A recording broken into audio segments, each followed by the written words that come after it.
बिस्मिल्लाहिर्रहमानिर्रहीम। मेरी बीवी हर रोज़ अपनी नंद के साथ सोने की ज़िद करती। अगर मैं उसे अपने कमरे में आने का कहता तो रोना शुरू कर देती। मजबूरन मुझे उसे नंद के कमरे में भेजना पड़ता। मैं काफ़ी परेशान था बीवी की इस हरकत से। एक रोज़ जानने के लिए बहन को अपने कमरे में सुला दिया। जैसे ही मेरी बीवी अपनी नंद के कमरे में गई तो मैं बहन के कपड़े पहनकर कमरे में दाखिल हुआ तो मेरे पैरों तले से ज़मीन निकल गई। असल में शादी के हंगामों से फारिग होकर दोस्तों को रुखसत करके जब दुल्हन के कमरे में गया तो वहाँ पर मेरी दुल्हन सजी संवरी बैठी थी और बेहद प्यारी लग रही थी, जिसे देखकर मेरे दिल को सुकून आ गया। अब तक तो मैंने सिर्फ उसकी तस्वीर ही देखी थी, उसे आमने सामने नहीं देखा था, मगर आज उसे अपने सामने देखकर मुझे खुशी हुई, क्योंकि जितनी वो तस्वीर में खूबसूरत लग रही थी उससे कहीं ज़्यादा हकीकत में हसीन थी। आज तो वो हुस्न के तमाम हथियारों से लैस थी। मेरा कमरा फूलों से सजाया गया था और ये मेरी छोटी बहन लाइबा का काम था, जिसकी उम्र 22 साल थी। मेरी बहन लाइबा मेरी शादी पर बेहद खुश थी, क्योंकि मैं उसका इकलौता भाई था। मैं गांव के चौधरी का इकलौता बेटा था। उनकी तमाम जायदाद और हवेली का वारिस था। मैंने अपनी बीवी के करीब जाकर अपना गला खंकार कर उसे मुखातिब करना चाहा, क्योंकि उसने नज़रें नीचे झुका रखी थीं, मगर मेरे अंदर दाखिल होने पर भी उसने नज़रें नहीं उठाई। बहुत ही प्यारी लग रही हो तुम इस अरूसी जोड़े में, मैंने मुंह दिखाई का हार उसके सामने करते हुए उसकी तारीफ़ की। उसने एक पल हार की तरफ देखा, फिर एक नज़र उठाकर मेरी तरफ देखा। मेरे हाथों से वो हार लेकर सामने साइड टेबल पर रख दिया। मुझे उसका ये अंदाज़ बहुत अजीब लग रहा था। किसी अनहोनी के होने का एहसास होने लगा, क्योंकि वो बिल्कुल भी खुश दिखाई नहीं दे रही थी। मैंने सोचा शायद वो दुल्हन है, डरी हुई होगी, या फिर लाशऊरी तौर पर। शायद मैं अपने आप को दिलासा देने लगा। मैंने थोड़ी देर उसकी तारीफ़ें की, फिर उसे अपनी फ़ैमिली के बारे में बताया, हवेली के कवानीन बताए और इंतज़ार करने लगा कि वो भी कुछ बोलेगी, मगर मुझे मायूसी हुई। वो कुछ ना बोली। उसका सर बदस्तूर झुका हुआ था। रात काफ़ी हो चुकी थी। हवेली के तमाम अफराद सो चुके थे, सिर्फ हम दोनों जाग रहे थे। कुछ तो बोलो राबील, मैं तुम्हारी आवाज़ सुनना चाहता हूँ। देखना चाहता हूँ कि जिस लड़की का चेहरा इतना हसीन है उसकी आवाज़ कैसी होगी। मैंने उसकी तरफ देखते हुए फरमाइश की, तो बजाय कुछ बोलने के उसने अपना चेहरा दोनों हाथों में छुपा लिया और फूट फूट कर रोने लगी, और इतना रोई कि मैं परेशान हो गया। काफ़ी देर तक रोती रही। मैं हैरान और परेशान उसे देखता रहा। मैं उसके रोने की वजह पूछना चाह रहा था, लेकिन वो चुप ही नहीं हो रही थी। बड़ी मुश्किल से मैंने उसे चुप कराया। मैंने पूछा, क्यों रो रही हो? कहने लगी, मुझे घर वाले याद आ रहे हैं। तो मैंने अपना सर पकड़ लिया और मैं समझ गया कि इसे अपने घर वालों से बहुत लगाव है, इसीलिए तो ये इतनी उदास है। उसकी बात सुनकर मेरे दिल को सुकून आ गया, वरना तो मेरे जहन में बहुत से ख़यालात आ रहे थे कि कहीं इसे कोई और तो पसंद नहीं, कहीं वो इस शादी से नाखुश तो नहीं। लेकिन अब मैं समझ गया था कि वो घर वालों की वजह से उदास है, तो मुझे इत्मीनान हुआ। मैंने उसे पानी पिलाया और चुप करवाया। फिर उसने अजीब फरमाइश कर दी। मैं उसकी इस फरमाइश पर हैरान हो गया। वो ऐसा क्यों कह रही है?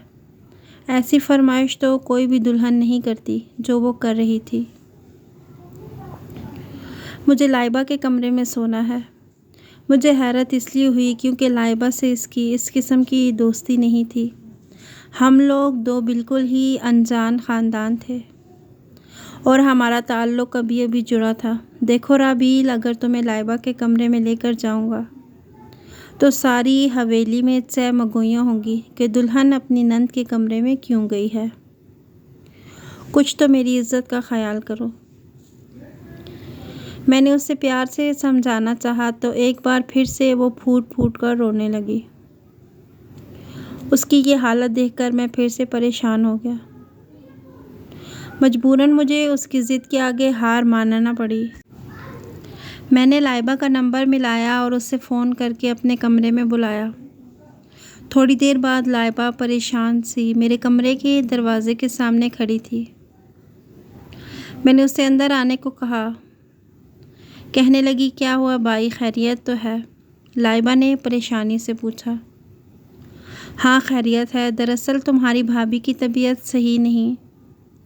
ये तुम्हारे कमरे में सोना चाहती है, इसे अपने कमरे में ले जाओ, लेकिन किसी को इस बात का पता नहीं चलना चाहिए। सुबह से पहले इसे मेरे कमरे में लाकर बिठा देना।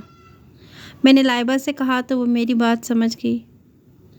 समझदार लड़की थी। लाइबा मेरी दुल्हन को अपने साथ ले गई और अपने कमरे में सुला दिया। सारी रात मुझे परेशानी से नींद नहीं आई कि कहीं हवेली में इस बात की खबर किसी को हो गई तो सब बातें बनाएंगे। लेकिन मेरी बहन लाइबा बहुत समझदार थी। वो फजर की अज़ान होते ही उसे मेरे कमरे में ले आई। उसे देखकर ऐसे लग रहा था कि वो आना ही नहीं चाहती थी मेरे कमरे में, लेकिन मैं सुबह सवेरे ही वहाँ से निकल गया। उसे मेरी ज़िंदगी में और इस हवेली में एडजस्ट होने के लिए वक्त देना चाहता था, लेकिन फिर ये हर रोज़ होने लगा। वो रोज़ाना रात को रोना शुरू कर देती और कहती कि उसे लाइबा के कमरे में सोना है और मजबूरन मुझे उसकी बात मानना पड़ती। अब मैं हकीकी मानों में परेशान हो गया। आखिर मेरे साथ ये सब क्यों हो रहा है? मैं बिल्कुल मायूस होता जा रहा था। अगर मैं चाहता तो उस पर गुस्सा करता, लेकिन मेरी तबीयत में गुस्सा नहीं था। मैं बचपन से ही एक नरम दिल इंसान था। मुझे किसी पर सख्ती करना नहीं आती थी, चाहे वो मेरी बीवी ही क्यों ना हो। इंसानों को तो दूर की बात, मुझे जानवरों पर भी बहुत रहम आता था। मैं उनका बहुत ख्याल रखता था। यहाँ तक कि मेरे घर में अगर कोई बिल्ली या कोई चिड़िया भी आती तो मैं उसका भी ख्याल करता। और राबील तो मेरी बीवी थी, उसका ख्याल रखना मुझ पर फ़र्ज़ था।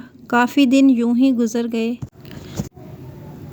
लेकिन अब मुझे एहसास हो रहा था कि अभी मेरी नरम तबीयत का नाजायज़ फ़ायदा उठाया जा रहा है।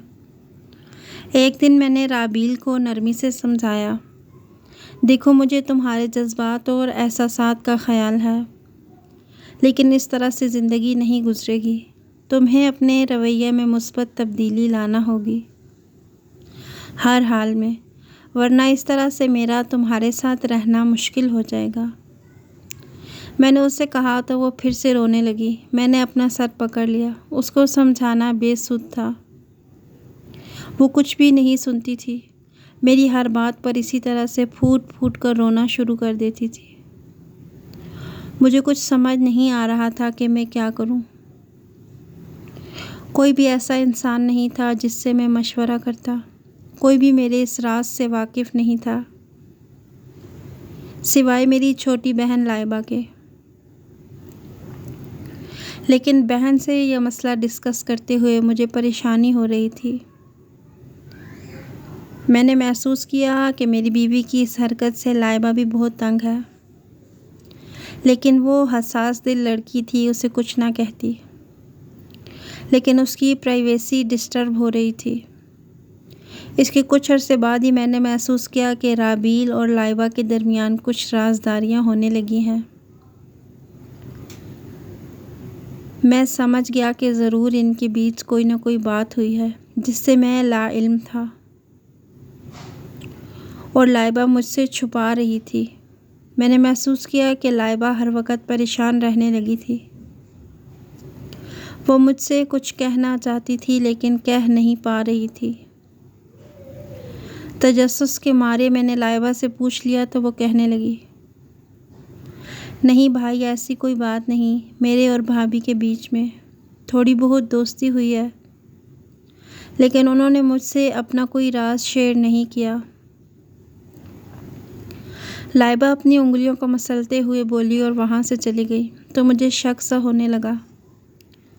अब बात मेरी बर्दाश्त से बाहर हो चुकी थी। मैं इस राज को जानना चाहता था और मामले की तह तक जानना चाहता था कि आखिर क्या माजरा है जिससे मेरी बहन तक वाकिफ़ हो चुकी है और मेरी बीवी ने मुझे बताया तक नहीं। मैंने अब एक फ़ैसला कर लिया कि मैं एक मनसूबाबंदी तैयार करूँगा। ये राज जानने के लिए मैंने दिल ही दिल में मनसूबा बना लिया था और इस पर अमल पैरा होने के लिए मैंने रात को लाइबा से कहा कि वो मेरे कमरे में सो जाए। आज मैं शहर जा रहा हूँ किसी काम से,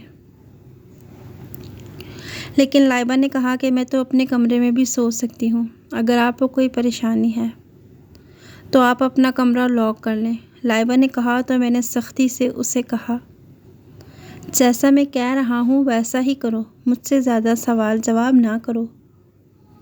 ज़िंदगी में पहली बार मैंने लाइबा से सख्ती से बात की थी। वो हैरान हो गई। फिर उसने मेरी बात मान ली और वो मेरे कमरे में सो गई। मैंने पहले दोपहर में ही लाइबा का कमरा खाली देखकर उसकी शाल उठा ली थी। मैंने उसकी शाल ओढ़ ली और अंधेरे कमरे में दाखिल हुआ जहाँ पर मेरी बीवी राबेल सो रही थी। जैसे ही मैं लाइबा के कमरे में दाखिल हुआ और दरवाज़ा बंद किया तो दरवाज़े की आवाज़ पर मुझे राबेल की आवाज़ अंधेरे में सुनाई दी। मेरी रूह फिना हो गई। वो मुझे लाइबा समझकर जो कुछ बोल रही थी वो सुनकर मुझे अपनी समातों पर यकीन नहीं आ रहा था। लाइबा, तुम कहाँ चली गई थी? तुम जानती हो ना मैं कितनी परेशान हूँ। मुझे उस शख्स को फ़ोन करना है तुम्हारे नंबर से। प्लीज़ मुझे अपना मोबाइल दो। मैं जल्दी से उससे रब्ता करना चाहती हूँ। मेरी ज़िंदगी अज़ाब बन चुकी है उस शख्स की वजह से। वो मुझे लाइबा समझकर बोलने लगी तो मैंने लाइट ऑन कर दी। जैसे ही कमरे में रोशनी हुई वो मुझे देखकर हैरान हुई। शाहमीर आप? राबेल ने हैरत से कहा। मैं उसके सामने आकर खड़ा हो गया। वो भी खड़ी हो गई खौफ के मारे। हाँ, मैं तुम्हारा शौहर शाहमीर। अब मुझे बताओ कि किस शख्स का जिक्र हो रहा था जिससे तुम रब्ता करना चाहती थी, जिसने तुम्हारी ज़िंदगी अज़ाब बना दी है। मैं तुम्हें बहुत अच्छी लड़की समझ रहा था। मुझे लग रहा था कि तुम बहुत ही मासूम सी लड़की हो, लेकिन आज मुझे ये सब देखकर हैरत हुई कि तुम घर वालों के लिए नहीं बल्कि किसी और शख्स के लिए रो रही थी और इसकी वजह से तुमने मुझे इतनी अजियत दे रखी है। इतने दिनों से मैंने ये सब बहुत गुस्से में कहा। मेरा इतना कहना था कि उसने रोना शुरू कर दिया, लेकिन आज मैं बहुत गुस्से में था। मैंने उसे बुरी तरह से झिड़क दिया। राबेल, आज तुम्हारा ये रोना मुझ पर असर नहीं करेगा। मुझे बताओ कौन है वो शख्स जिससे तुम फ़ोन पर बात करना चाहती हो और जिसके मुतालिक तुमने मेरी बहन को तो बता दिया मगर मुझे नहीं बताया। आज मैं सारी सच्चाई जानकर रहूँगा। मैंने सख्ती से कहा तो उसने रोना बंद कर दिया। निढाल से होकर बेड पर बैठ के कहने लगी, आप बैठ जाएं, मैं आपको सारी सच्चाई बताती हूँ। मैं उसके सामने बैठ गया। उसने अपनी बात बताना शुरू की और वो इंकिशाफ़ात जो वो मेरे सामने करती जा रही थी उनसे मेरी रूह तक लरज़ गई। ये सब मेरे साथ क्या हो गया था मुझे समझ नहीं आ रहा था। इतने अरसे से जिसे मैं अपनी बीवी समझ रहा था वो तो मेरी बीवी थी ही नहीं। राबेल ने मुझे बताना शुरू किया। आज से 1 साल पहले मेरे भाई अरबाज़ का किसी से झगड़ा हो गया कारोबार की वजह से। मेरा भाई अरबाज़ बहुत गुस्से वाला था। वो हर किसी पर बहुत ज़्यादा गुस्सा किया करता। लोग उसके मुखालिफ हो जाते और उसके दुश्मन बन जाते। ऐसे ही कारोबारी मामलात में उसका एक दुश्मन बन गया जुनैद। मेरी मुलाकात जुनैद के साथ पहली बार किसी शादी में हुई। उसने मुझे देखा और मेरा नंबर किसी तरह हासिल करके मुझसे मोहब्बत का इजहार किया। उसने कहा कि उसे मुझसे मोहब्बत है और वो मुझसे शादी करना चाहता है। जुनैद की ये बात सुनकर मुझे बहुत खुशी महसूस हुई, क्योंकि वो बहुत खुश शक्ल और अच्छा लड़का लग रहा था। काफ़ी पैसे वाला भी था, अपने वालिदैन की इकलौती औलाद था। उसने शादी के वादे किए और फिर मुझसे कहा कि हमें पहले निकाह करना होगा। इसके बाद वो अपने वालिदैन को मेरे घर भेजेगा और मुझे रुखसत करके ले जाएगा। मैंने उसकी बात सुनकर फ़ौरन हामी भर ली, क्योंकि मैं उस पर अंधा एतमाद करने लगी थी। हम दोनों ने खुफिया तरीके से निकाह कर लिया। उसने मुझसे बहुत सारे वादे किए। कुछ ही अरसे बाद मेरे लिए आपका रिश्ता आ गया। मेरे भाई ने फ़ौरन ये रिश्ता कबूल कर लिया, क्योंकि मेरे वालिद हयात नहीं थे और मेरी शादी की ज़िम्मेदारी मेरे भाई की थी। भाई को बहुत ही बड़े ख़ानदान से रिश्ता जोड़ने का लालच था, ताकि उसका कारोबार दिन दुगनी रात चुगनी तरक्की करे। इस रिश्ते पर वो सबसे ज़्यादा दबाव डालने लगे। मेरे लिए ये बात मुमकिन नहीं थी, क्योंकि मेरा निकाह तो जुनैद से हो चुका था। मैं बहुत परेशान हो गई, यहाँ तक कि मेरी शादी करीब आ गई। अब 4 दिन बाद मेरी आपके साथ शादी थी। रात को ही मैंने जुनैद को ख़बर दी और उसके साथ भागने को तैयार हो गई, क्योंकि मेरे पास और कोई रास्ता नहीं था। मैंने कुछ भी नहीं सोचा और ना ही समझा। मैं उसकी मोहब्बत में अंधी हो चुकी थी। फ़ौरन अपना सामान बांधा, रातों रात उसके साथ भागने के लिए तैयारी करने लगी। मैं ये भी जानती थी कि मेरा भाई अरबाज़ बहुत गुस्से वाला है। अगर उससे मालूम हो गया तो मेरा बुरा हशर कर देगा। लेकिन मैं मुतमईन थी कि जुनैद मेरे साथ है। वो बहुत बड़े बाप का बेटा है। मैं रात को अपने घर से निकल पड़ी जुनैद के आसरे पर। मैं उसकी बताई हुई जगह पर पहुंच गई, लेकिन वो नहीं आया। मैं बार बार उसे फ़ोन मिलाने लगी। उसका नंबर बिज़ी जा रहा था। आखिर उसने मेरा फ़ोन उठा लिया। मैंने उससे कहा कि मुझे लेने आओ, तो उसने एक ज़ोरदार कहकहा लगाया तो मेरी रूह फिना हो गई। उसने मुझे ऐसी बात बताई जिसके बाद मुझे कोई होश नहीं रहा। उसने कहा कि तुम्हारे भाई ने मुझसे दुश्मनी करके अच्छा नहीं किया। कारोबारी मामलात में इतना गुस्सा करने की ज़रूरत नहीं थी। उसने सारी फैक्ट्री के सामने मुझे डांटा, मुझे गालियाँ दी, और मैंने ये सब तुम्हारे भाई से बदला लेने के लिए किया है। ये कहकर उसने फ़ोन काट दिया। मैं होशो हवास से बेगाना होकर सड़क पर गिर गई। जब मुझे होश आया तो मैं अपने घर के अपने कमरे में थी। मेरे सामने भाई मुझे गुस्से से घूर रहा था। इन लोगों को शायद रात को ही मेरे घर छोड़ने की खबर मिल गई थी, तो उन्होंने मेरी तलाश शुरू कर दी और फिर मुझे घर ले आए। अब भाई मेरे होश में आने का इंतज़ार कर रहा था। भाई कहने लगा, तुम्हें कुछ एहसास है? तुम्हारी शादी पर मैंने आधे शहर को मदऊ किया है। तुम्हें एहसास है कि तुम मेरे साथ क्या करने जा रही थी? मेरी इज़्ज़त का कोई ख़याल नहीं था तुम्हें। अब मैं तुम्हारे कमरे को ताला लगाता हूँ। तुम्हारा इस कमरे से निकलना बंद है, और तुम्हारे कमरे के आगे बैठकर मैं ख़ुद पहरा दूँगा 3 रातों तक। उसकी बात सुनकर मैं खौफज़दा हो गई। भाई ने मुझ पर हाथ नहीं उठाया, मगर मुझे धमकी दी थी। मेरी शादी होने वाली थी, इसलिए भाई ने मुझे नहीं मारा। वो मुझे किसी किस्म का नुकसान देना नहीं चाहता था। अपनी इज़्ज़त बचाने के लिए उसने अपने आप पर काबू रखा। उसके पहरा देने वाली इस बात ने मुझे खौफज़दा कर लिया। मेरे पास से सच उगलवाने के अलावा और कोई चारा नहीं था। मैंने उसे सारी दास्तान बता दी। वो एक बार फिर गुस्से में आ गया। कहने लगा, वो मेरा सबसे बड़ा दुश्मन है और तुमने उसके साथ निकाह कर दिया। 3 दिन बाद तुम्हारी शादी है, इसका क्या होगा? वो जुनैद के घर गया तो मालूम हुआ कि जुनैद दुबई चला गया है। ये बात सुनकर भाई की हालत गैर हो गई। उसने किसी तरह से जुनैद से दुबई में फ़ोन पर रब्ता किया और कहा कि मुझे तलाक दे दे। लेकिन फ़ोन पर जुनैद का वही फातिहाना कहकहा बुलंद हुआ और तलाक देने से उसने साफ इनकार कर दिया। अब मसला बहुत बढ़ गया था। अगर वो पाकिस्तान में होता तो कोई हल किया जा सकता था, लेकिन वो पाकिस्तान में था ही नहीं।